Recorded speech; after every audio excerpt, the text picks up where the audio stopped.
Okay, so welcome back to another interview at Crystal Lake, and we're talking to the Dark Tide 16 authors today, at least 3 of them.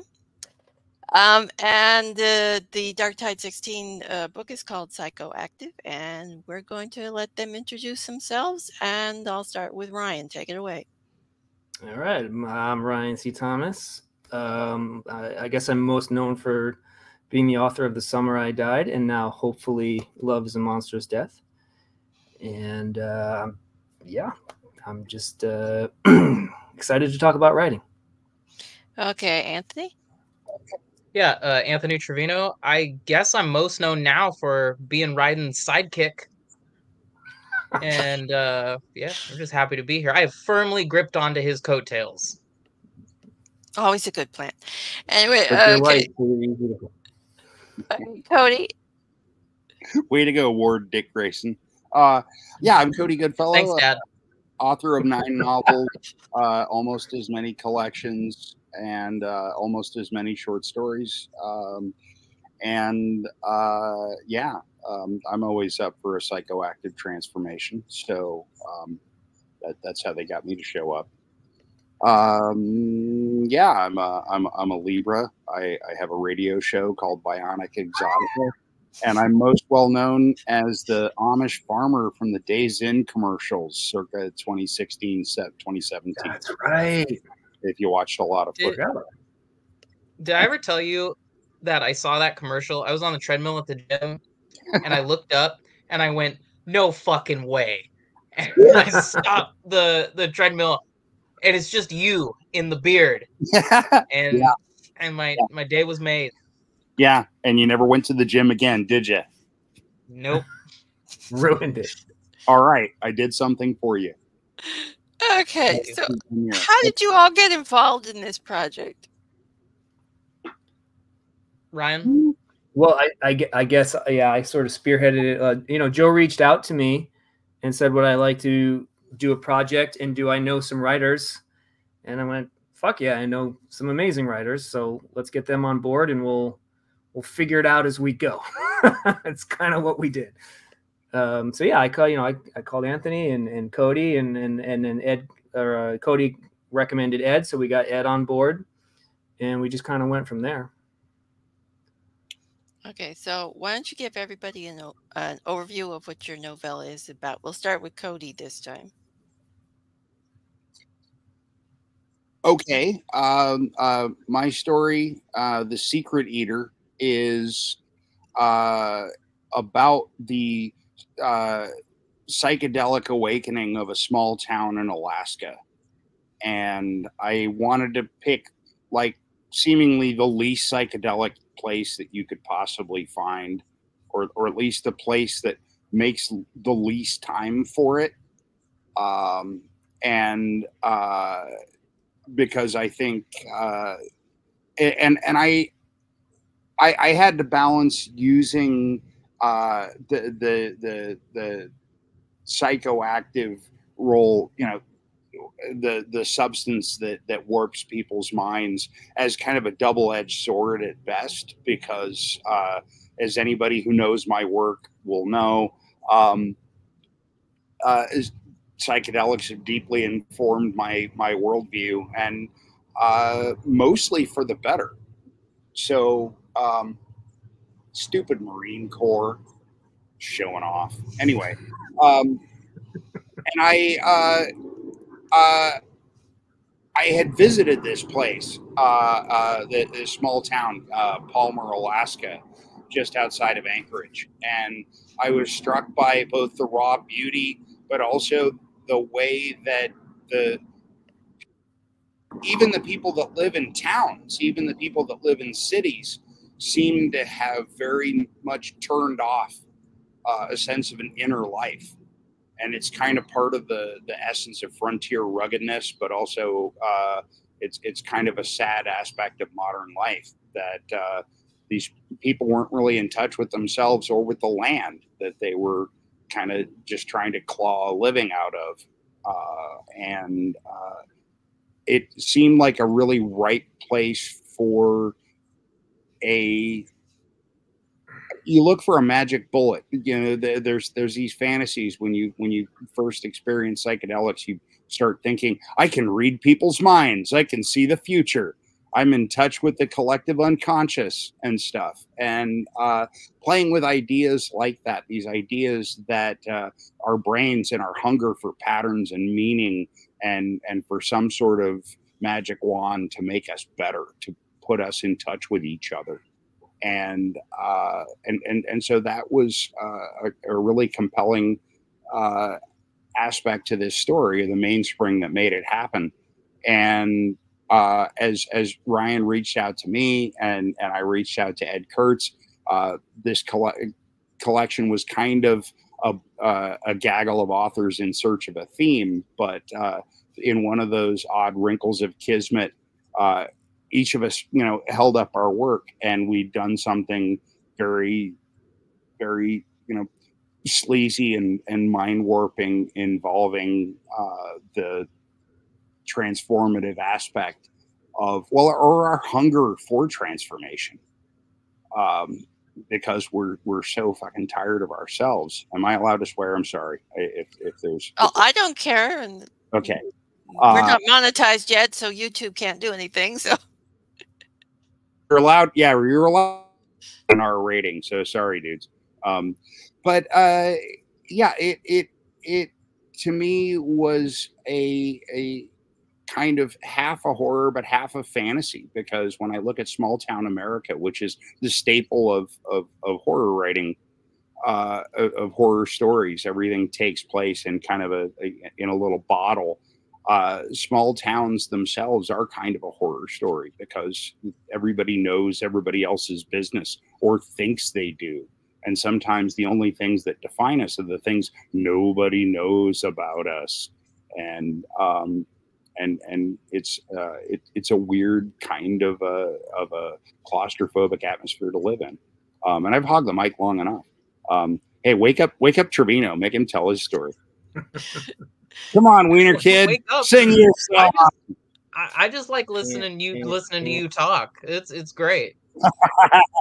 Sing or die. I just really wanted to kill my shitbag property manager in something.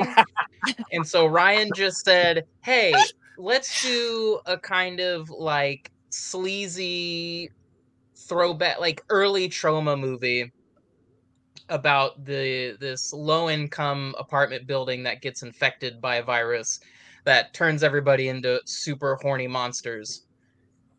And that's my elevator pitch for this one. Ryan, you want to add on to it? I think that was really it. We were looking at, like, again, that microcosm aspect, sort of what Cody's talking about, like all the people who live in this sort of low-income housing apartment, who come from such different walks of life that they maybe they don't get along, they don't talk to each other, they don't like each other. And then the idea that, well, there's this medicinal virus essentially, which is supposed to create a sense of societal community, I guess, make everybody get along. But it works so well that they all just want to, become one another. They just want to hump one another to death. And then the transmutation that happens through all that. So like Anthony was saying, we really wanted to do a throwback to sort of 80s low budget sleaze, late night HBO Cinemax kind of like, entertaining gore fest, but with a little bit of a sort of social commentary buried underneath it all. If you're not too careful, you might just learn something. Yeah. So we really just went for Anthony and I just went for like what would be like super fun to watch at 2 a.m. If it was 1989, we got cable on, it's 2 a.m. You just want to watch something fun and gory and sleazy, but then maybe there's a message in there too. So that's what we went for. Okay, so the anthology does showcase transformative horror, and you've got the physical side and the mental aspects of it. So what appealed to you about that particular theme? I think, again, like Cody was saying, we kind of like all went off on our own paths, And at some point that path those three paths sort of met, and we all kind of looked at it and went, oh, we've all got this aspect of like transformation in here. So let's continue working with that theme. And I think once we realized that's what we had, it just became interesting to, study these characters being changed largely against their will from what they were to what they become. And, that sort of sleazy journey in there. Right. Well, and I think, holy crap, I just forgot what the question is. But what appealed to you about the theme of transformation? Oh, okay. Okay. Well,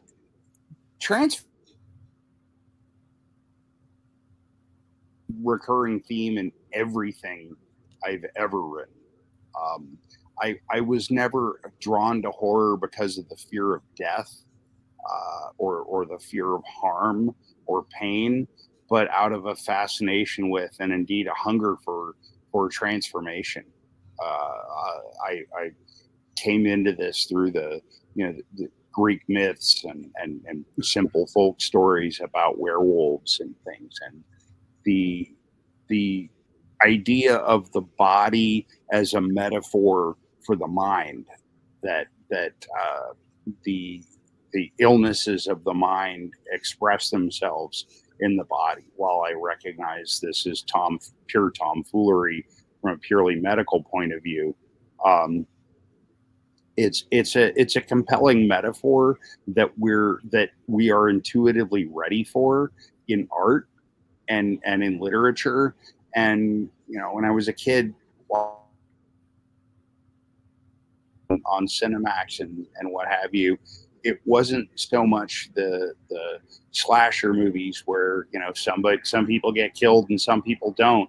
It was the aspect of transformation, whether it was like Coscarelli's Phantasm or Cronenberg's first films, that there is this illness in us because of modern life, that all of these unfulfilled but insanely overstoked desires must find some sort of expression somehow, even if it is in our bodies becoming the some new form of sex organ and engaging in some sort of unspeakable new congress that is more fulfilling than simple animal sex. And the fact that these things were taboo, I can't help but come back to Cronenberg over and over, not just because so much of his canonical body of work revolves around body horror and about the notion of our bodies rebelling against us or betraying us in some sort of extraordinary way that reveals the thing that we want and can't have. I think that the far more than the peril of dying is the peril of losing, or the peril or the dream of becoming what you were meant to be, and being delivered from a body that is for one reason or another limits your experience of life on this planet Earth. And so that's the kind of, whenever that aspect or that concept is in play, or it's something that's what gets me to finish something versus having an idea and then falling asleep and forgetting it. And with this one, because of these people that were living on this land and yet feeling part of it, and they've had to change so much from what we think of as modern civilized humans in order to adapt to it. True Detective, Eat My Lunch, like they have so many weird fiction authors in the last several years, setting its last season in Alaska, really brought the unique nature of that environment and what it does to your head. to the fore. But and so it already is kind of.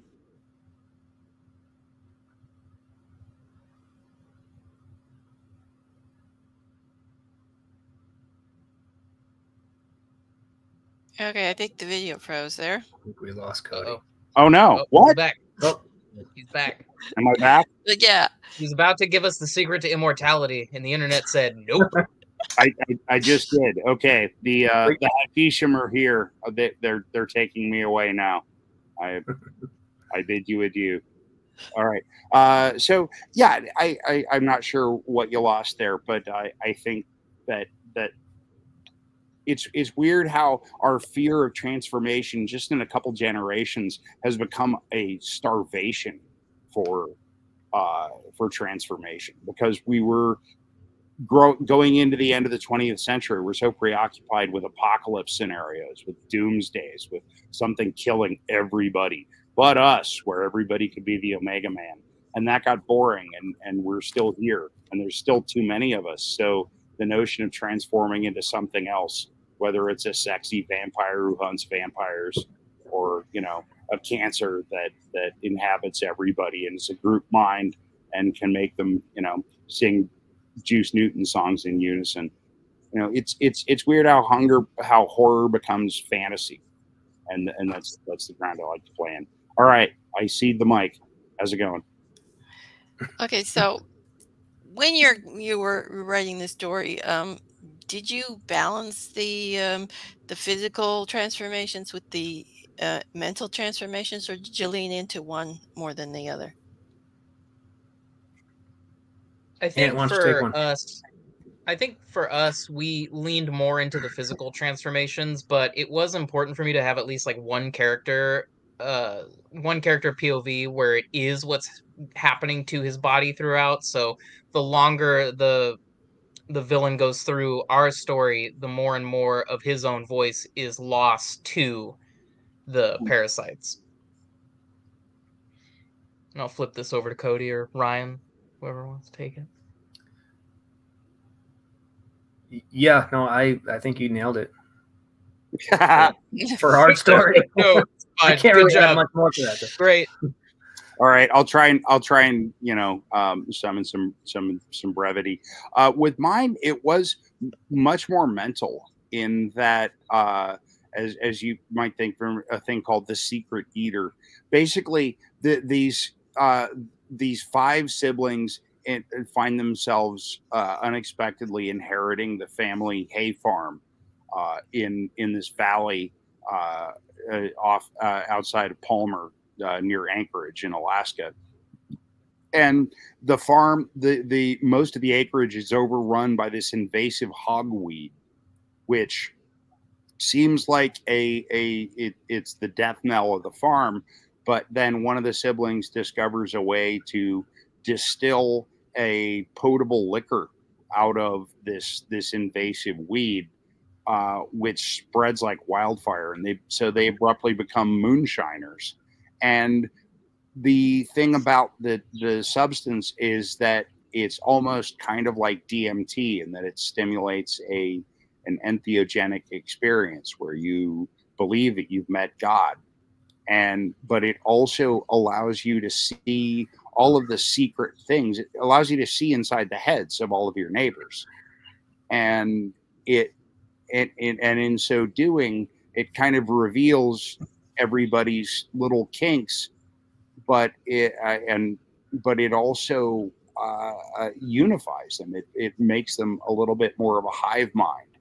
And there are physical manifestations of addiction to this hogweed wine, but they're more just grotesque aberrations caused what they do when they find a real sacrament. Then they start chopping it up and freebasing it, and they become closer to the thing that they're consuming, which is plants. And that's where the metaphorical, you know, reconnection of the people with the land comes in, is that, you know, some of them start to put down roots and become hogweed plants, which, you know, could be an improvement in a lot of cases. So what's the one thing you think readers will enjoy most about your novella? I think with ours is that we really just went for a sort of a bit of humor, I think, and we tried to keep it highly entertaining so that you don't get lost. The message doesn't tidal wave over you. It's really it's an undertow down there if you're looking for it, but the rest of it is really just kind of like having some fun with the idea of transmutations and body horror and I don't know, Anthony, you want to help me out here? What was the question? I got lost in Ryan's deep answer. What will readers enjoy most about your book? Oh, all the blood and all the violence. There should be honest about it. I think it's meant to be read in one sitting realistically. I wanted to make sure that all the characters are, highly eccentric in who they are and how they interact with people. So there's no real like there's a hero, but everybody's kind of garbage by the end of it. Yes, Cody. Well, in mine, what I hope people will enjoy most is the voice of the narrator. I really tried to make this feel like something that, when something's told in first person, which has kind of fallen out of favor, it a lot of times just becomes kind of an empty formalism. But I really, what I found myself enjoying most about when I revisited this story is the voice of this person. There was, how news items will perennially regurgitate, and people will freak out about something that you remember hearing about 3 years ago. The study that shows that what a shockingly high percentage of people have no inner voice, or people that are unable to visualize things, that have no visual imagination. And so you wonder, as a writer or a bookseller or anybody involved in the literary life, why do so few people read books? And these kinds of studies that show how many people can't picture a thing if you describe it to them with words. You have to show them the thing. I think that's one of those things that's essential to living in a small town. If you're ever driven through a place and it's like, God, I can't imagine how people live there. Well, maybe they're incapable of visualizing anything else, and that's why. Part of the what really resonated with this story over time when I worked on it was that sense of understanding the horror. Picture things if everybody around you can't, and yet they're humans on two legs. You can't indulge in eliminationist zombie rhetoric, but I like to think that it's the perspective of the narrator, who is based on a real person that I know, and really in writing this story, she lived in Portland and had always had very conflicting feelings about her childhood and her upbringing in Alaska. And I was kind of writing this story to provide her with a sense of, this is what your life probably would have been like if you never left where you came from. And as a wise man, Brent Carr once said, if you never leave where you're from, you're condemned to repeat yourself. And I like to think if I offered something beyond the cheap, sleazy, squishy Cronenbergy thrills, it's that unique horror of finding yourself repeating yourself because you never left home. Mm-hmm. Yeah, that sounds interesting. So Did you have any struggles when you were writing your books? Oh yeah. So Ryan loves to say I don't care when I pitch him a scene, right? so that was fun. Depends on the day. I think for me, I think for Cody's like, give me more. I think for me is keeping. You can hit a point with gratuitous like gore and things where you're just like, great, it's another exploding head. I don't give a shit. Who cares? So I tried to make each moment of that over the top cartoonish violence at least fun in one way or another. So if you hate those scenes, it's probably my fault. But really, blame Ryan for being like, I don't fucking care. I don't know if he even read it. What did we write? No, I should clarify. I trust Anthony. So when Anthony says too much, I'm gonna do this thing, I go, great, man, run with it. I trust you. So I bust his balls. I say I don't care. It drives him a little crazy. But what I mean is I trust you and go for it. You know, I think that challenge, you know, like Anthony's saying, what we went for is such over the top violence and gore and sleaze and sex that grounding our maintaining some level of like substance to it. We always had to, I think, kind of pull ourselves back a little bit and go, don't forget there's stuff going on underneath here that we need to really attack. And then really the only other thing I would say is, you know, when you're doing a collaborative effort with someone, every once in a while, you really got to communicate. And, you know, sometimes that can be a little difficult, but I'd say we pulled it off pretty well. And again, it's not that I don't care, Anthony, it's that I trust you. I mean, many have made that mistake, but okay. I love you very much. I like that it froze on Cody laughing. That's nice. The theater and it's being very interesting today. So, what about you, Cody? Did you have any troubles when you were writing that? Well, yeah, in a way. I mean, I'm trying to do this obliquely because it's weird where art intersects life, and sometimes you write a story as a depiction of a place in your life or a thing that you experienced, and then when that thing passes, you know, you're kind of two minds about the art that depicts this place that you're no longer in.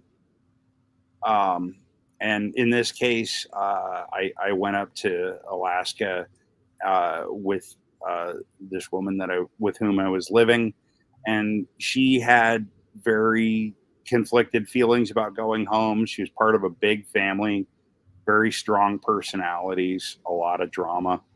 And I kind of had to try to prove myself to the family and to her. And in throwing myself into this life, however briefly, I was definitely a tourist there. It was like hay farm fantasy camp. But I got a sense of this whole other life, and that's what writers do. I mean, some writers only present to you their own life in very limited forms, and thus we only have, you know, one story to tell. If you're going to go beyond telling one story, you kind of have to steal other people's or sample other people's lives. And it was difficult to write a thing that was based on these people that I had met and then, you know, torture, mutate, and kill some of them. I mean, this is kind of the essence of what you do when you're writing fiction, whether you know it or not. You're taking tours of other people's lives and stealing their stories. And this one hewed closer to a reality that I'd experienced than a lot of stories. And I'd like to think if it has more gravity than a lot of the just shit I just made up, than it is because I was trying to articulate this real, very real human situation that I think I was telling a story for people, and that's kind of what we should be doing. If, you know, looking at horror beyond just being a genre of things, is there are aspects of human life that go unrecorded, undocumented, uncelebrated in a lot of mainstream literature, and genre literature can pick that up because it's looking at a lot of pain that just maybe isn't fashionable, or maybe just isn't something that mainstream literature looks at. But that was probably probably the hardest part, is balancing these fictitious characters that I had based on real people, and then kind of not judging them. I'm not condemning them to punishment, because that strays into a really problematic aspect of horror, is if you're just trying to make little voodoo dolls of the people you don't like and cut their peepees off. But if you're trying to tell somebody instead, if you're trying to tell somebody about how things generally do work, even if it's an impossible metaphor that is substituted for the reality of how things work, then you've done them a service more than if you're just hurting the dolls for them. Mm. Okay. Well, that was a commentary, apparently. I only ripped my property man. Stop letting your kids read my books, Ryan. I would let them read your books. Okay. Do you have a favorite scene that you wrote in the book? I think, man, I don't know that I have a favorite one. There's so many scenes in our book that are just like incredibly amusing. I think, I'm sorry, my children are home. There's so many scenes in our book that are just wacky, out there, gratuitous, that I just kind of laughed at a lot. I laughed through a lot of. Anthony would send me stuff, and I would just go, "This is great," you know. I'm trying to, you know, there's just our main villain running around with his weapon, the scene with the monster vagina. I kind of enjoy. What's your favorite book of the Bible, Ryan? This sounds like you've forgotten this entire book. Well, no, I was gonna throw. I wanted to throw out the. I was gonna throw out the scene with the vagina was my favorite thing, but then because I wrote it, and then I was like, well, I don't want to just talk about something. Yeah, it's because you wrote it. I actually like the very first transformation scene, where our main villain sits down to have a beer, and he starts watching this disc that gets handed out at this like HOA type Valentine's Day party they were supposed to all go to, but it turns out to be not porn, but a kind of a hypnotist act to coincide with the chemicals that they're pumping through the system. So I'm pretty proud of that first transformation scene, as he's getting lulled into this kind of hypnotic state and the chemicals are going through the building. We kind of see that progression from regular dude just trying to like have a good night and then moving into a complete monster. I'm pretty proud of that scene. Yeah, they're good. The end. Anthony wrote the introduction to the story, and it's really good. Like, it really grabs you. It was very well done. Okay, so what about you, Cody? Do you have a favorite scene? Yeah, I mean, I would say the dream, you know, I mean, in which the protagonist and narrator is drunk on this hogweed wine and has an out-of-body experience. Dawns on her people that her dream are not just figments of her imagination, that they're other people, the other people in their town, and they're all walking naked out of the valley and converging on this mountain and walking up the mountain, and some of them are turning into plants and putting down roots and putting up flowers that shoot up to the sky. And this it felt like something well, it was a dream that I had when I stayed there, and in conveying it, it felt like the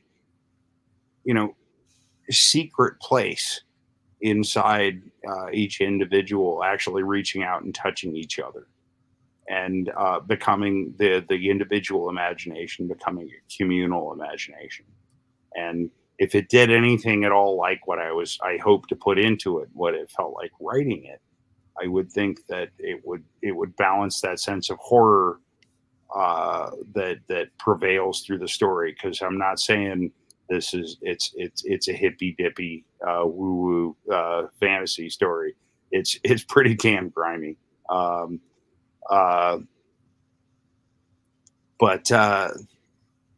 that the dream of what we want and what we can't have because of who we are and how we've separated ourselves from each other. I felt like I knocked a hole in that wall, at least a little bit of glory hole, and that's all we can hope for in this sad world of capitalist sin. I yield the mic. Okay, so what is it about horror that calls to you as a writer?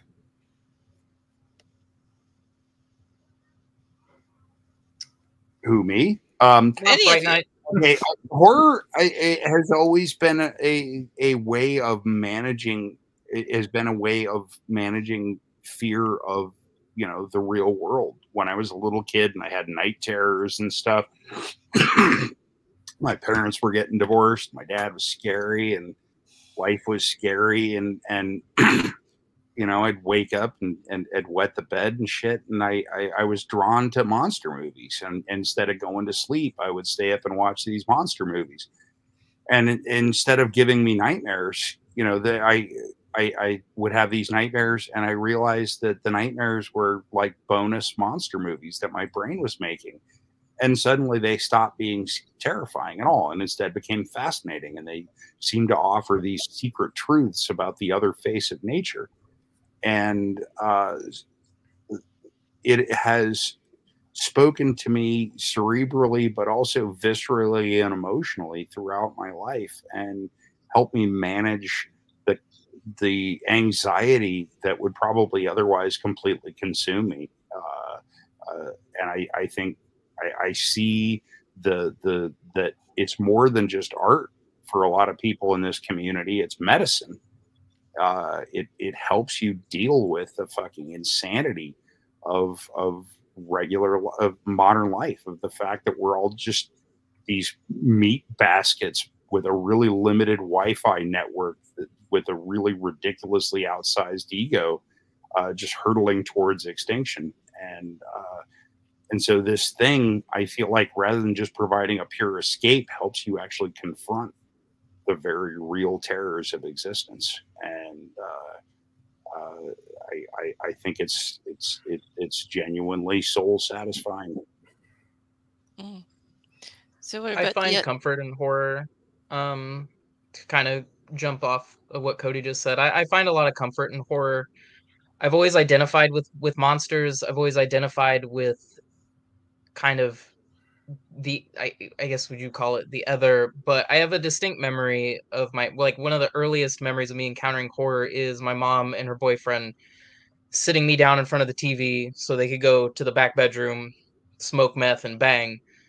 And what was on TV was Hellraiser, and the scene where the Cenobites first show up, and I've been hooked ever since. And it's just that's just kind of always where I've wanted to be, is in those spaces. Again, like I said, I find it comforting. As far as writing horror, I like horror as a vehicle to explore characters, because when things get insane and too real, everybody kind of shows you who they really are, and it's fun to explore that. I don't do a whole lot of writing about myself. I don't like putting a whole lot of my personality in my characters, because I find writing characters that are just like avatars for me boring. So yeah, that's a short form answer to kind of why I really love horror. Let's go, Fright Night. True story.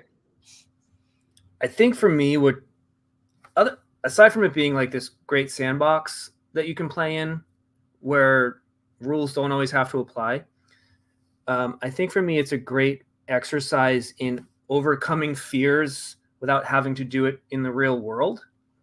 So you can put yourself in these situations. You can put your characters in these situations in this sandbox and go, well, how would I get out of this? How would I fight this monster?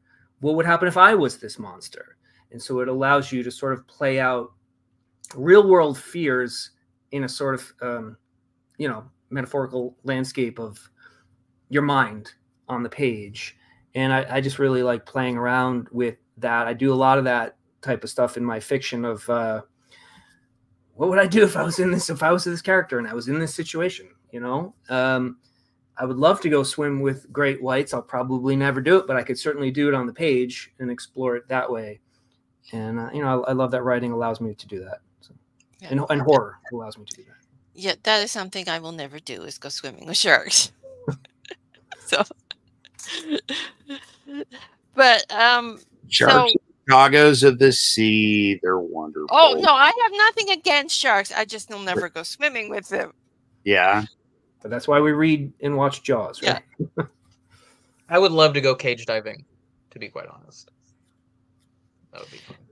Okay, so what's coming up next for you guys? Well, my next book, my 10th novel, and the one that has been the biggest prolonged breech birth of my entire career, is an epic science fiction novel called New Tomorrow. It's a big departure for me. It's an alternate history thing set in the 1930s, and I'm very excited about it. It's coming out from Oddness Press later this year, and spending this summer trying to get a movie made. It looks like we're going to Chattanooga for 2 weeks to shoot at a private school on a project that we created in haste out of frustration with the complete gridlock and paralysis of the Hollywood studio system. If you thought the pandemic lockdown was sad for choking up on innovation and content in film, the people that call movies and art content have got a true famine in store for us, because they're not greenlighting anything. So we're gonna go make our own damn movie, as Lloyd Kaufman said we should all do. So yeah, that's what I'm doing next. What about you boys? I'm trying to finish up the 4th Roger Huntington book, first draft of which is done. So, and I'm just doing that one myself independently. I'm hoping to have that out by October. But yeah, they're still trying to get the Summer I Died movie off the ground. So I get phone calls about that from the people who are in charge of it right now, and every time they call, I hope for some good news, and sometimes I get news. And then, so that's about it. I just really want to get this 4th novel in the series done, and then probably take a little break and read some comic books for a little while. Okay. So what do you have coming up, Anthony? I recently started going back to working with my old sketch comedy group and doing stuff like that. We're gonna try to shoot some skits to put out hopefully in a couple months, and then try to do a short film. I'm also working on this erotic horror novel called Puppy, which is about this rich Nepo couple who, at a faux role-playing auction, take home this guy and force him into a dog suit, and then he tries to escape, gets hit by a car, and they drag him back into much more horrific things. So that's what I got going on. Okay, well, they all sound like interesting projects, so we look forward to them. And I'd like to thank you all for being guests today, and it was a pleasure chatting with you. All right, thanks for Thank having you. us. Thank you Okay. very much.